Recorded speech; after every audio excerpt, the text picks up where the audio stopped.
I will open this Q&A. Oh, there are all these people coming in. Oh, this is wonderful to see. There are all these people coming, joining our Zoom session of this Q&A. So everybody who's attending, either via Facebook or via Zoom, welcome everybody at the India Dance Festival of 2020, an online edition, which is very new for us. From today until the 23rd of May, we'll be presenting all the artists that we would have gladly welcomed at the festival, and showing also some older production that Corso has produced in the past, some very interesting lecture demonstrations, Q&As, and all types of things happening in our Facebook event. Some practical things before we start the Q&A. So our Facebook event is our main festival page. Since there is no live theater, we can't hold this at the Corso Theater in The Hague. The main question is, where is the theater? Where's the platform? Where's the stage? Well, the main event to follow everything posts is our Facebook event page, India Dance Festival 2020 online edition. Apart from all performance screenings, everything happens there, and that is the place to be. We also show some performance screenings, dance recitals. Those are to be seen on our dedicated YouTube list. There will be another post with giving you all the links, and our website also has a blog which explains everything, where to be and how to enjoy the festival at its best in these different circumstances. So I hope that clears up anything. If there are still some questions or issues, please don't hesitate to drop us a message, and we'll answer any questions for this new type of experience that we're encountering. And without further ado, I will give the floor to the curator of the India Dance Festival, Mr. Leo Sprexel, for the Q&A live with Seeta Patel from London. Leo. Thank you, Sharon. Thank you so much. And hello, Seeta. Hi there. So wonderful to see you. And we have had, of course, a lot of contact through phone and email, but also this is a special way to talk. Of course, as I mentioned in my speech, it was our opening night with your wonderful performance, Bride of Spring. And we were all very much looking forward to seeing your work live. I'm sure that the audience of the festival would have had a very special experience watching your piece. And but I think also it's a sign of strength and hope that we now have been able to see a part of your documentary that was about like the making of, kind of. And of course, I very much hope that that people will also take a chance once that the show is still again touring, that it can come to the Netherlands or it can be seen anywhere. It's a wonderful, wonderful work. Very special, I feel, what you did with, of course, Igor Stravinsky's iconic work. And also, I mean, in that way, as a choreographer, you stand in a line of choreographers that have, you know, taken that chance with this composition, which was also very special because of course, the Stravinsky work was made specially for dance.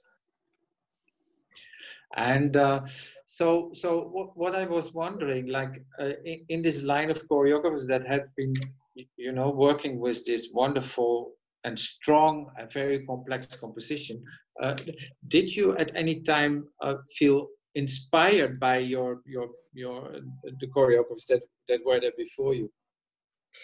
Absolutely. I mean, I stand in complete humility towards the amazing interpretations. I think obviously Pina Bausch's Rite of Spring is one of the ones that sticks with me.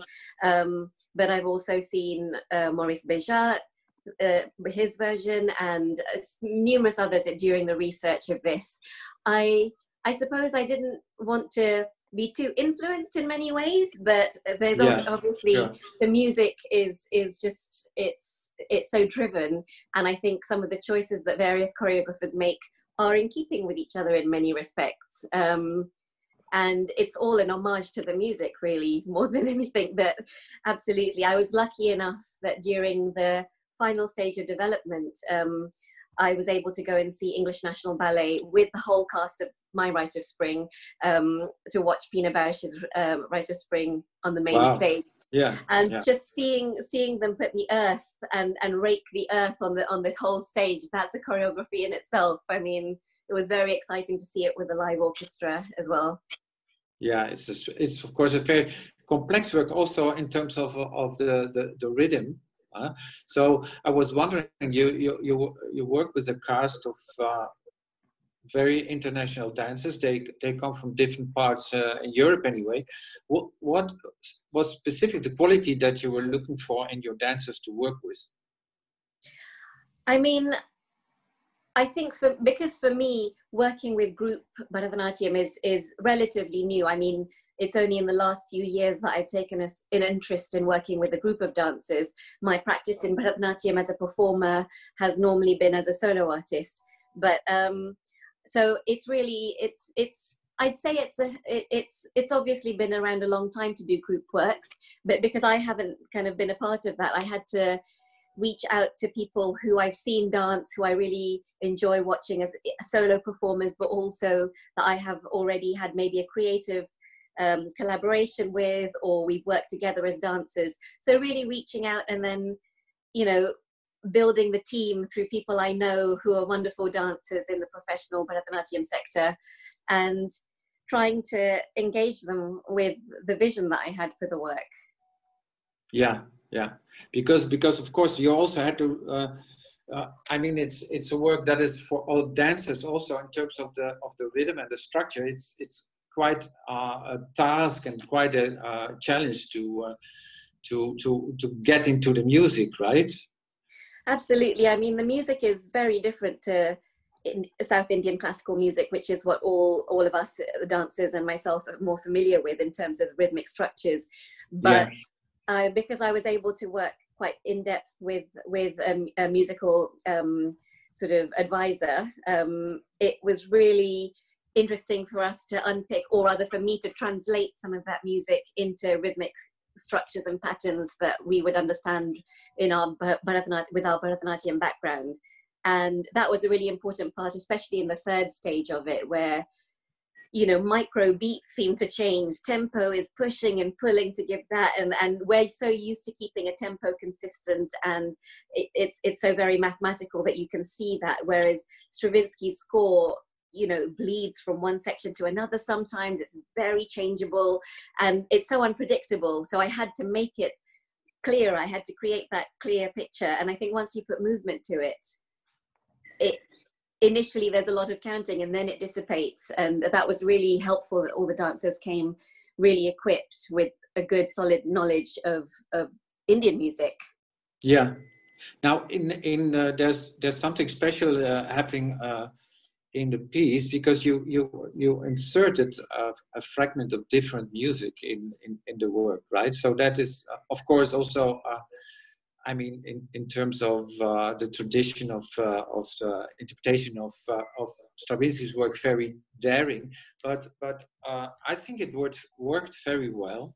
But how did you get to the idea of making this insert with another focal part?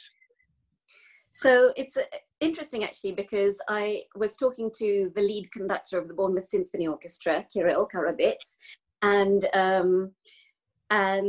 apparently it is it's quite normal within an orchestral presentation of the Rite of Spring to not have an interlude by any means with something different, but have a break between the two halves.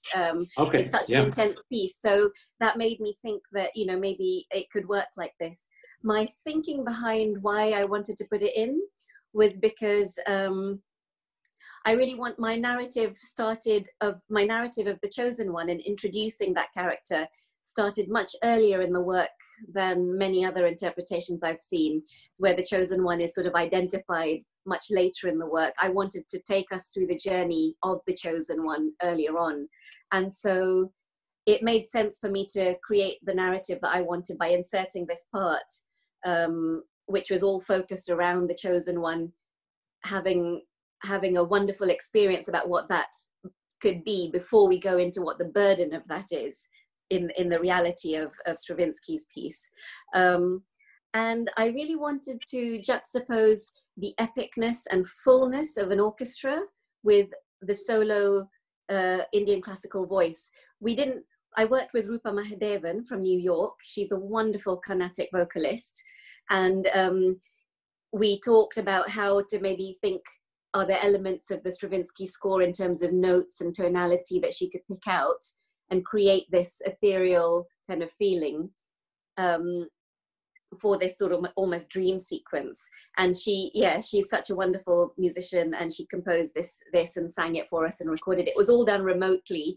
Hopefully in the future, when we work with a live orchestra at some stage, she will be there present to perform it live. Yeah, that would be great, because I heard in some of the rumors that you are also planning to do a new version of the Rite of Spring with a bigger group of dancers, and maybe then with a live orchestra. Is that true? Well, it's all in the balance. I'm afraid that COVID-19 has put all our plans in a little bit of disarray. So things might be pushed a bit later, but the hope is that, I mean, it's new in the sense that it will be a bigger cast, but it will be very much around the built or expanded from the choreography and the theme that and the narrative that I've set in this version. Yes. So it's just another sort of step from it. It's not going to be a brand new thing, but yes, working with the Bournemouth Symphony Orchestra is the plan. Like I said, it all really depends on what happens in the fallout of COVID-19. Yeah, Fingers crossed. True.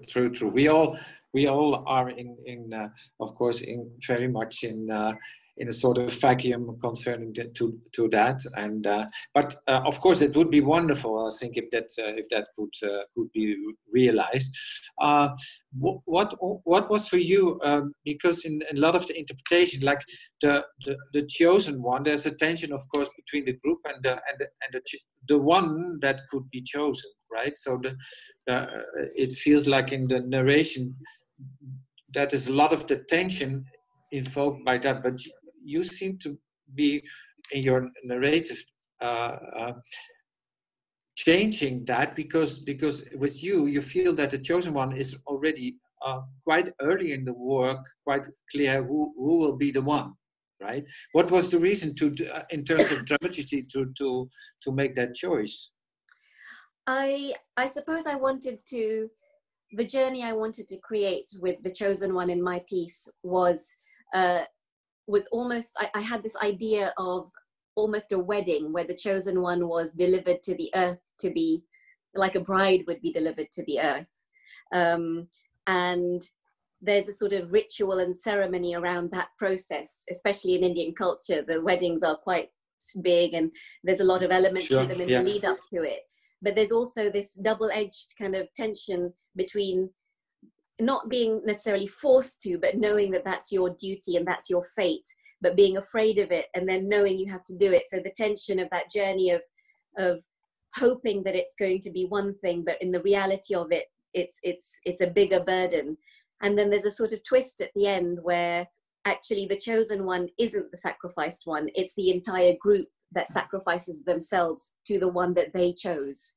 So they collectively choose the person who they will then surrender themselves to. And I feel like in terms of, deifying and ritualizing and finding that person that you're almost creating as a sainthood or a god, I don't know, it sat very much with me within kind of Indian culture, where there's a lot of idol worship and there's this sense of, I don't know, sacrificing yourself, giving your hair, shaving your head for penance or that kind of thing is is something I wanted to build on. So there was a little twist where the chosen one actually wasn't the one who sacrifices themselves in the end. It's a sort of idea that who you choose to lead you and to look up to, your fates are intertwined.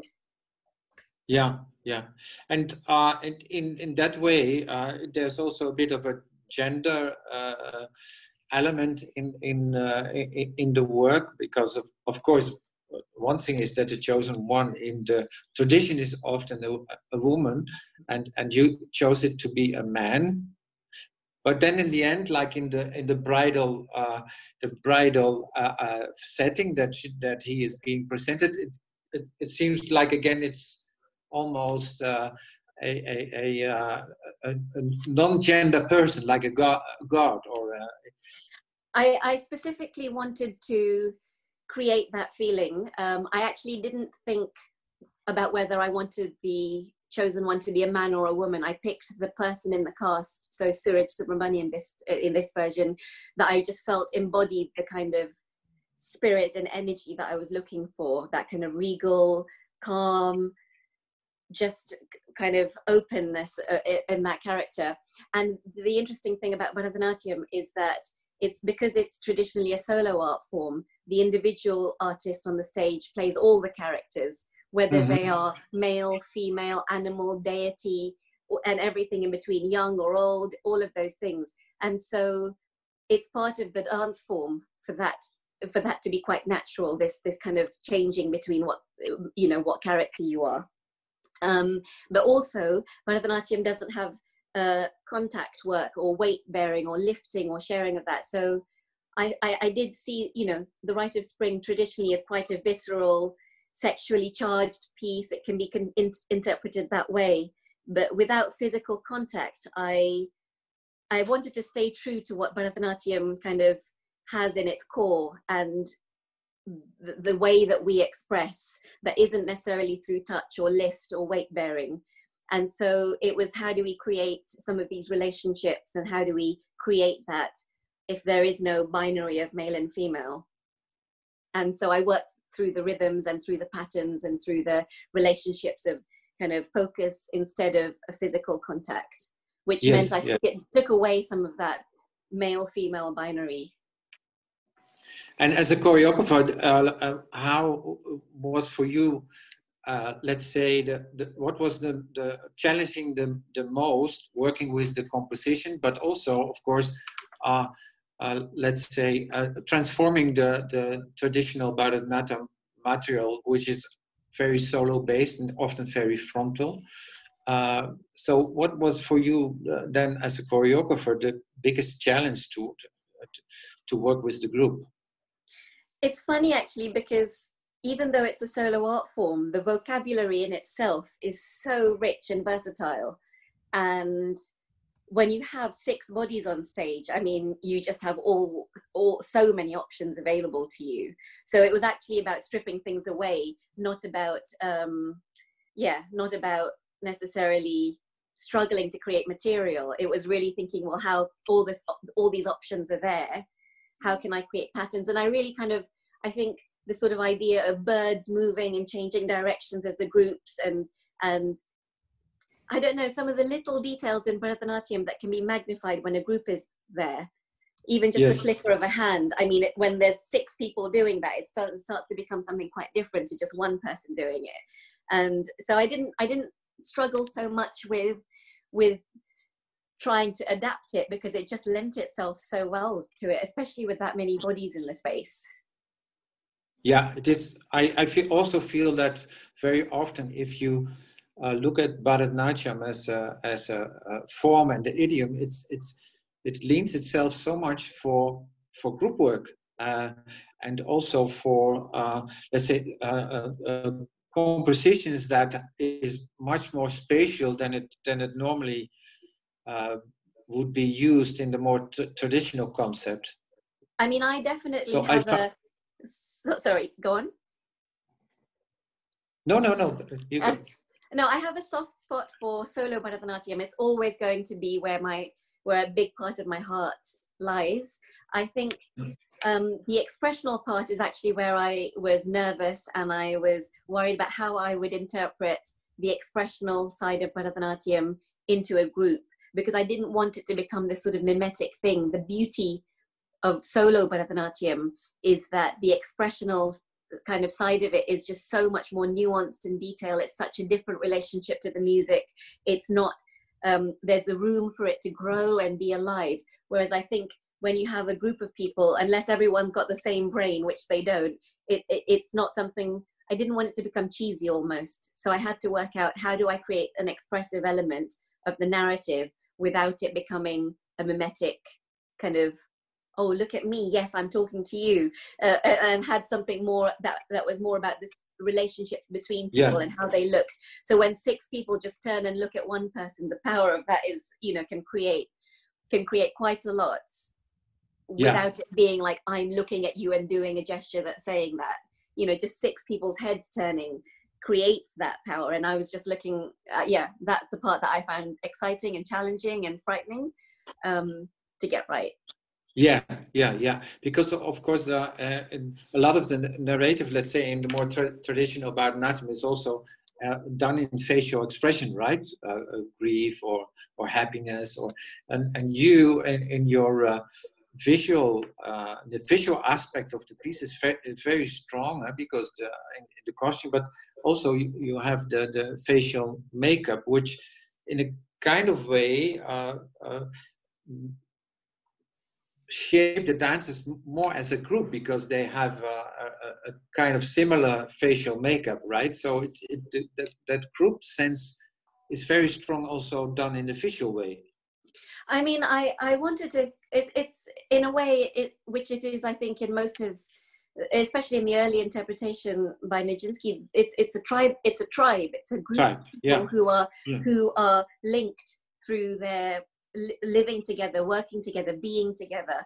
And so I wanted to create that as a, create that, because in Bharatanatyam, it's going to be very unlikely for me to find the dancers that I want that look identical like a corps de ballet or anything, and there is a difference, and I wanted to enjoy those differences, but then tie them together through whether it was through costuming or the kind of experience that they have dancing together. I just approached it from a different way. Yeah.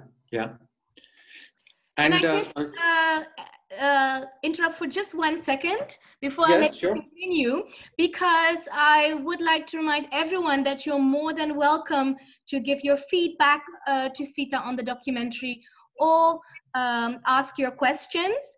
I will be receiving your questions, and then towards the end I will start unmuting more people, and they can put their camera on or off if they prefer. So please, if you have a question or a comment, let me know, and I will unmute you later on. Back to you, Leo. Yeah, I would like to also hear a bit about how the piece was received, and elaborate also a bit on the let's say the practice of Indian dance in the UK. Because of course the Indian Dance Festival vision is very much also to support the creation of new contemporary work based on the idiom of Bharatanatyam or Odissi or Kuchipudi, and I was wondering a bit how the practice of that is in the UK.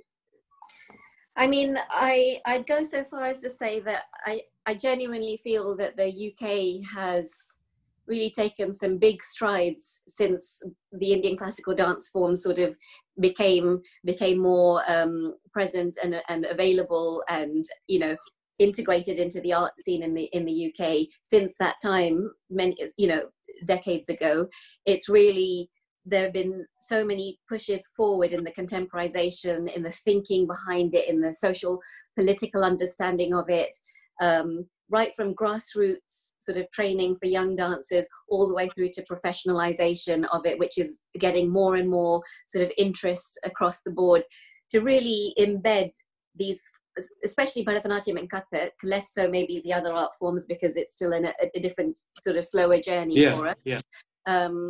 but you know, they're really embedded into the arts landscape in this country, and that's really exciting for someone like me who has experienced growing up and becoming a professional dancer in the UK, and now also trying to develop younger talent to become professional dancers in the UK as well, or from wherever they are in the world, and creating that.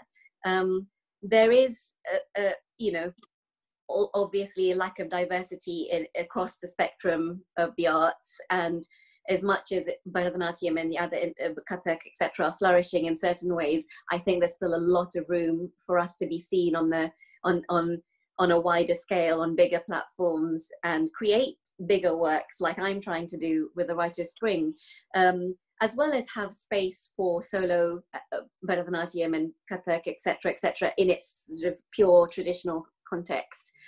I mean, I'm really lucky that in the UK we have government funding, and that has made it possible for people who necessarily aren't financially independently wealthy to become professional artists. Yeah, it is a cultural barrier, I think, within South Asian culture to even imagine becoming a professional artist full time, because it's not a lucrative profession for the best part of your life, if ever.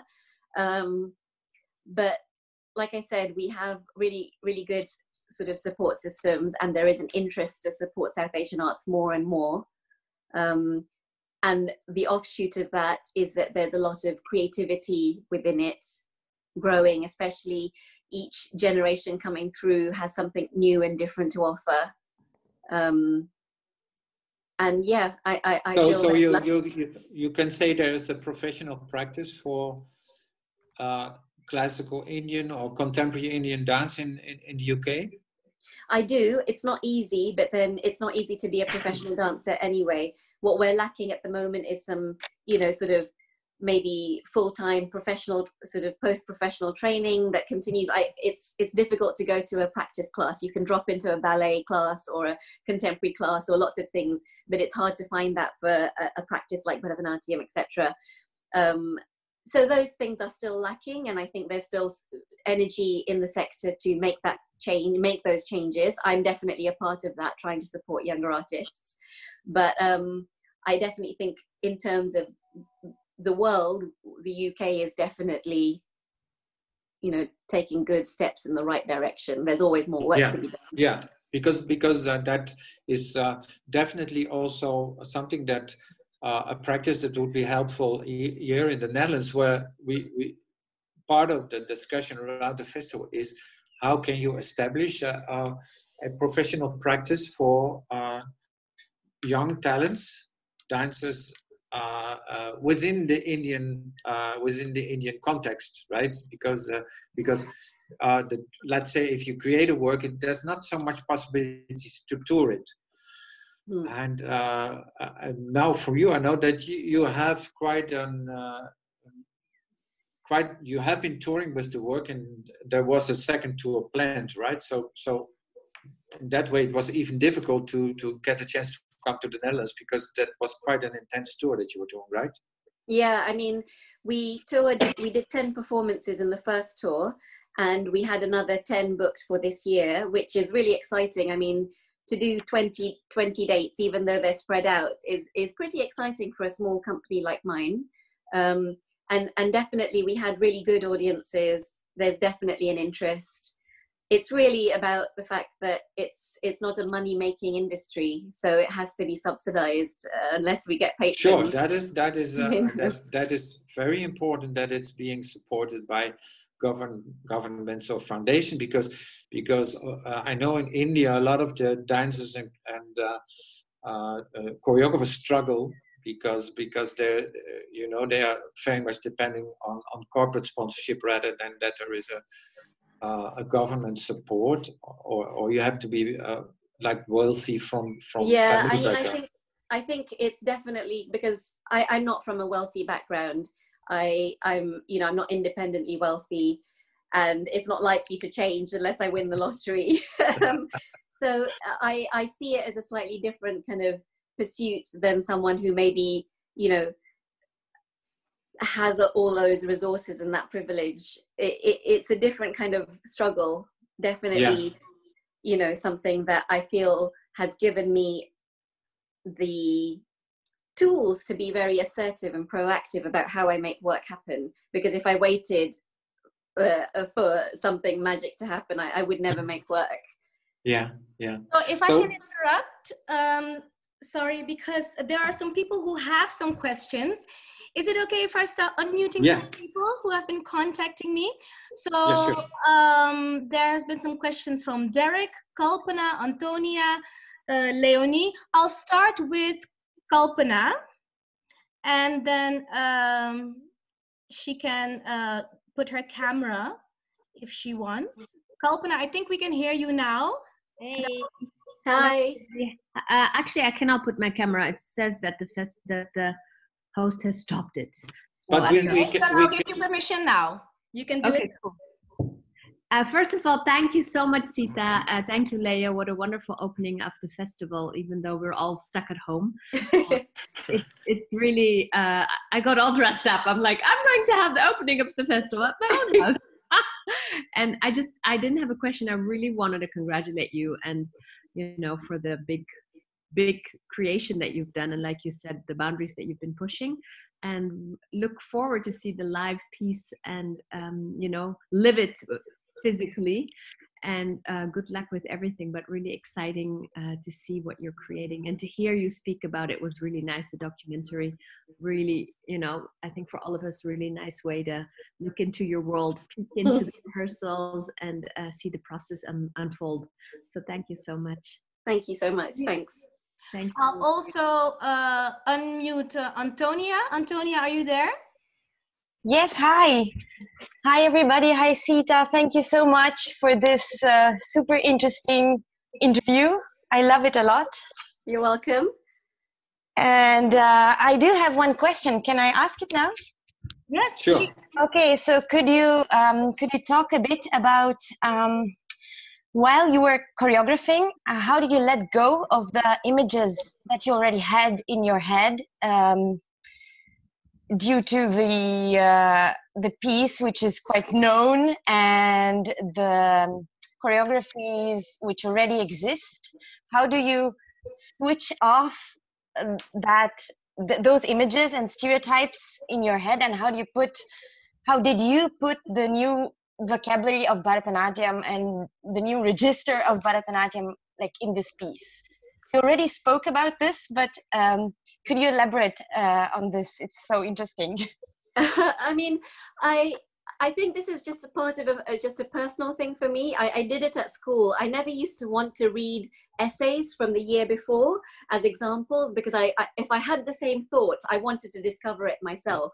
I didn't want to think, oh, there was a seed put in my mind from this. Whereas, you know, I saw lots of versions online. I saw some versions live of The Rite of Spring, and I don't know. I think there's a guiding light in the music. There's a guidance in the music which I did want to follow. I did want to be, you know, be responsive to that. I didn't want to be different for the sake of it. So I think any overlaps with other works is because the music is really directive.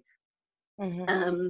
It almost tells you what it wants to have with it, and obviously with different dance forms it comes out in different ways with the number of bodies, because a lot of the ones Rites of Springs that I've seen have, you know, 4 times the dancers that I have, and just that volume of dancers creates something different. What you can create is massively different. So I had to make sure that I was able to create something that made sense to a smaller group of dancers without making them feel like they drowned in that epic music, and let them hold their own within that. And I think the form of Bharatanatyam really does that, and was a big help anyway. But I don't know, like there's an element where I feel in dance we don't necessarily pay homage to other dance because it's kind of seen as either plagiaristic or something like that. But there's a beauty in kind of the fact that this piece of music has inspired so many choreographers, that there will be kind of overlaps and homages, whether it's a flash of red color or like Pina Bausch's that then the flashes into your mind, or if it's a grouping of something. I don't know. I mean, I do feel like mine is different. I feel they are all different to each other, and somehow that's amazing that one piece of music can generate so much amazing, brilliant thought in different people. Yes, wow, thank you. Yes. Thank So you. the next question is Derek. He also has a question, right? You're there, Derek? Yes. Can you hear me? Yes. Yeah. Hello, Seeta. Hi. First of all, congratulations to everyone. A wonderful opening, and it was really wonderful to see the documentary as well. So I echo Antonia and Kalpana's comments on that. If I could pick up on just a little bit of what Antonia was speaking about, because I did have a question with regard to, I believe you mentioned when you were speaking with Leo about consciously not choosing the pagan ritualistic side and opting for a more regal, let's say, regal might be the wrong word, but opting for a less binary way of representing the chosen one. I don't necessarily think it was less pagan. I think that I was very much aware of the fact that Bharatanatyam, in the way that I practice it and I've trained and been taught, and the same with many of the dances, it's a very clean art form. It's very linear, geometric, sharp. It has a lot of finesse and clarity. And I didn't want to lose something of that by trying to make it much more aggressive or tribal or whatever that might feel, because it didn't lend itself to the art form in my mind. And so I was thinking, well, how do you take an art form that's so beautifully finessed and refined and create a group of dancers who can still generate a community feeling, a sense of the earth rising up through their footwork, and yeah, I think that's where I wanted to find my way, using Bharatanatyam and being true to it, rather than trying to change the dance form in order to make it fit to an idea of what I've seen in the piece. Does that make sense? That does make sense. And actually my comment had to do with complementing that fact, not when I use the word ritual, I was actually, it made me think of all of the archived images, because we only have the images of the original Rite of Spring. And in the original Rite of Spring, it is very regal. It is not very earthy. It is depicted in a very small group of people. So when I saw the excerpts at the end, I was reminded more of the end of the original version, not the more contemporary version. So that's kind of, so I wondered, but now I think you pretty much said you didn't really look at that, but I wondered if you had went all the way back to the original source. I did. Yeah. I did. I've seen the Joffrey Ballet reconstruction of it, because there's not much footage of the original one. And yeah, I mean, I think it would have been foolish of me not to go right back to seeing what I could of that. I've been reading about Stravinsky's life and those sorts of things as well. But again, I wanted to find a route that made sense to the dance form that I practice and how I'd chosen. So I didn't want to even go down the route where I was going to allow myself to stray away from the dance form by doing things that are massively different. There is element of touch in this version that I've done, but then that's because I've also seen elements of touch happen in Bharatanatyam. It's just not necessarily big touch or weight bearing or that kind of thing. And so I guess the edges are interesting, because I have pushed at the edges, but I've tried to keep at the core of something that, you know, I didn't want to randomly put in like weird floor work that we don't have, because we are very up and held in that sense. And I hope I sort of managed to do that, because for me you did, absolutely. Yeah. For me that was so clear. It was this balance. Yeah. But I appreciated that, actually, so thank you. Thank you. Thank you also for your question, Derek. I'm going to start, I'm going to slowly allow everyone to put their cameras on. Whoever wants to can do it. Starting with Leonie, who has a question about the dancers. And for that reason, I'm also going to ask Indu and Suraj, who are dancers in the production, to also join us. So Leonie, let me see where you are. Yes. Yeah, start my video. There you go. Hi. Hi there.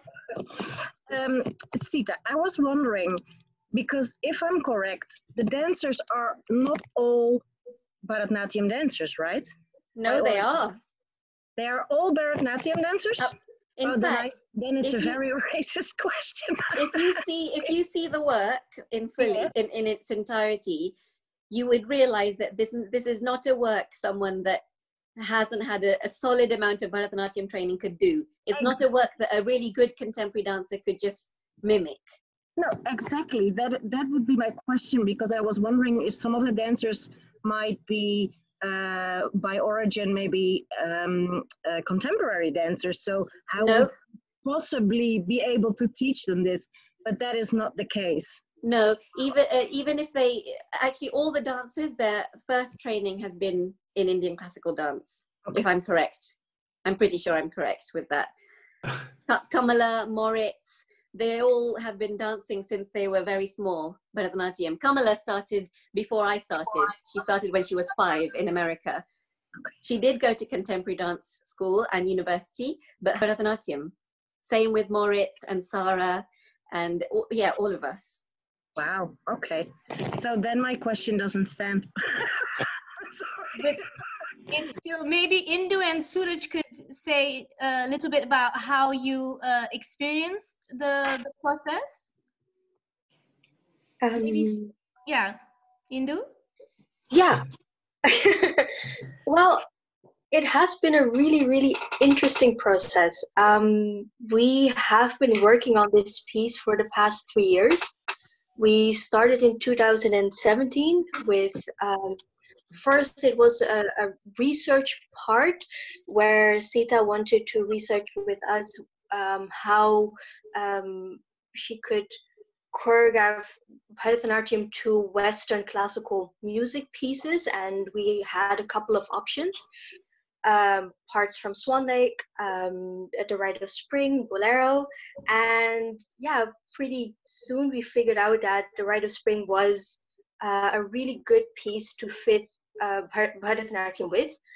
And yeah, the first time we heard the music, we thought she was crazy. For me, it was the first time I heard this piece. And as she said before, we couldn't, there was no logic in the rhythmic structure, which you normally have within Indian classical dance and music, that you could reconstruct or that you could see the patterns. So I remember that we just took a piece of paper and all of us just wrote down numbers, and we were trying to put dots on where the major hits would come. And we would have like separate sections for like the piccolo and for some other drum, and we gave weird names to it. Like weird drum comes at 3 and 5, and then piccolo comes at 1 and 7, and then so slowly we deciphered the music that way. So that was really interesting, and it was amazing. That was only the first 8 minutes as well. And that was only the first 8 minutes, yes. But after we got through that process, we figured out that we could do that, because with our training as an Indian classical dancer, it was possible to figure out the music and to attach logic to it, let alone the change in pace of the music, but like the counts we could sort of make sense of it. And then in 2018 we had an extra person. We had also different persons joining, and that in itself was a really different experience, because they had the same shock that we had when when we first heard the music. And that's where we figured out that the dances of the first year already, which is kind of natural, I think, already we had an innate feeling with the music. We could feel it rather than count it, but that's where we figured out other ways to count it. So as Moritz, the Italian dancer, said, that some parts was counting in Italian, sometimes in Western numbers, some parts he was counting in Indian conical, and some parts we were just counting in making made-up noises. I think So- Moritz was the one who could probably do a one-person version of the entire score, just with like different voices and body movements. and all the effects. Yeah. And yeah, but Suraj? mostly one last addition, I think. So what we figured out in the last year when Seeta choreographed the entire part for us, and that's where she prepared everything, all the music, and she listened to it beforehand, and that's where I at least figured out that she was hearing different parts in the music than we were, and that was really interesting, and also it made it a lot more difficult for us because some sounds were so apparent to us, but she wanted us to hear some sound far in the back, it seemed for us. So yeah, so the process itself was really interesting. How we could hear the music, and we had an inner joke. So yeah, we are choosing the one, but we are also like sort of trying to find the one in counting constantly. The one was very elusive. The one was like, Yes. have we got where is the one? You can't find the one in the music. It kept changing. Yes. I haven't got And too Suresh. much to add apart from that it was a very, very, very intense experience because as Seeta has said, it's such a fine dance form that really busies itself with being correct. And so to find really, really to make lines with integrity to the style meant you really had to work your body to work with the music a lot of the time. What's fantastic about Seeta is that she's got this knack for composition. And so it meant through this piece, while there is a narrative, there are also some really beautiful, just danced sections. So as a dancer, there's real joy in just moving through the space. And even though it's abstract and there is a narrative going through all of it, there's also just pure joy in dancing. So it works for me as just an abstract piece of dance as well. So says the chosen one. Says the chosen one. So we have another question. I will unmute Avatara Ayuso. Hello. Hello, Seeta. So yeah, I was lucky enough to see the work in London last year, and actually it was very good to see the documentary because it gave an insight on the work to complement actually the show itself. But I found that there were two elements in your work that really contributed enormously to the legacy of the Rite of Springs in a very intelligent and surprising way. And for me, the first one was the dream scene, which is an insertion to the story that gives another layer to the dramaturgy.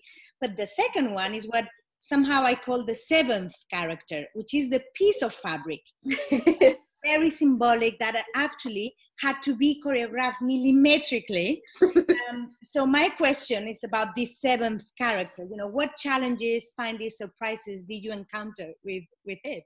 Well, we call this piece of fabric Frida.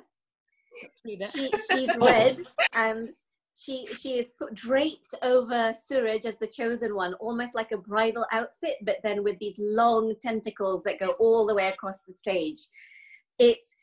I pay my great respects to the dancers who stayed with me every time this beast had to be folded up exactly the same way so that it could at least be handled as a slightly known quantity, even though you never really know what's going to quite happen to it on the night of the show. In that way, it's very much human because you just don't know what might happen. Sometimes it might trip up. Sometimes it might be just having a bad day, so comes out wrong.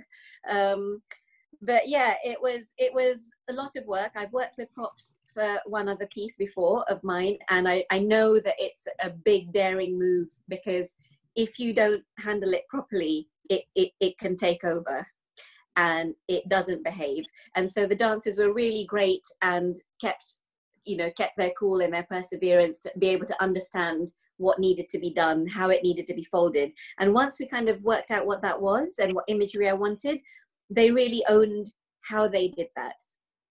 There was someone who would always fold the back section, 2 other people would fold this. It was like a military operation every time they had to redo it. I was the one that had to iron it, but apart from that. Thank you. Yes, so I think if there are no more questions, Leo, if you want to finish and say a closing word. Yeah, so, well, of course, thank you so much, Seeta, for this very nice and very informative interview. I think there was a lot of to be found in your questions, and I do feel that your position as choreographer can be also meaningful for the situation in the Netherlands, where we also have now a generation of young upcoming dancers, makers who have been having their training either in Bharatanatyam or DC Bharatanatyam, some Kathak. And this whole, like, let's say, contemporary work that can sprout from that, I think you are a very fine and wonderful example of that practice. That I sincerely hope that in the Netherlands, through the festival, which is of course a very fine platform for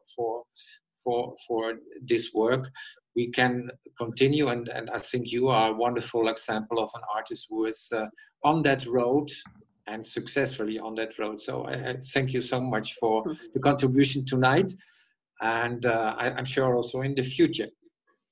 Thank you so much for inviting me. I'm so sad that we couldn't premiere it, but this is definitely has been a really nice way to share some behind the scenes and share some of the journey with everybody. Hopefully the live work will be out there soon. Thank you. Yes, yes. Oh, thank you everyone for joining. We had almost 40 people attending this Zoom. This wow. is the first day. It will go on until the 23rd. Almost every day there is something to see or to enjoy, either leg demo or performance screening. Oh, now we have Derek's video on. Thank you, Derek. And so keep joining with the Facebook page, and yeah, attend this festival the way we can. So so the documentary and the talk, I think, have been recorded and they'll be available for the rest of the festival, right? So the documentary, for sure. This Q&A, I will post about that later and give an update. The documentary can be seen for the rest of the festival on the website itself, www.indiadansfestival.nl, and dance in Dutch we spell D-A-N-S, indiadansfestival.nl, and then you'll go to Seeta Patel's page, and then you'll be able to see the documentary there again. There's lots of people happily in bed right now across the world, so I hope they'll get a chance to see it. Yes. So thank you all for joining.